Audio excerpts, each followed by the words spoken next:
رجل الشوط الأول. صحيح، بصراحة الحارس هذايا فاجأنا بالمستوى نتاعو.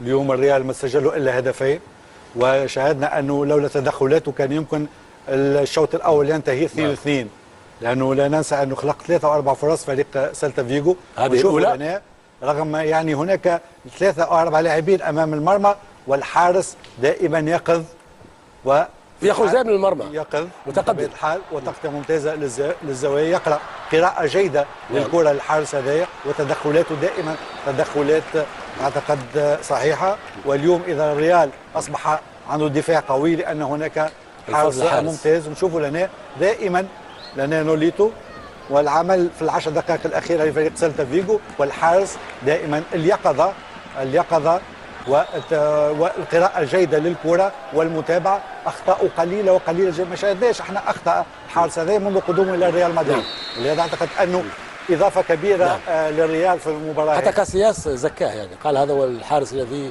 يمكن يأخذ مكاني.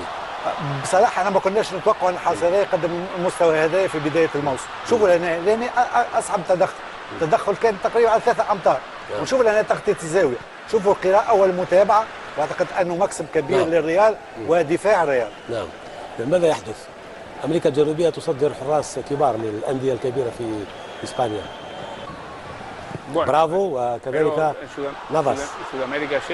نعم، ولكن دائما امريكا الجنوبيه كانت لديها حراس رائعين تاريخيا، وفي الكره الاسبانيه من الارجنتين والاوروغواي، وايضا مثل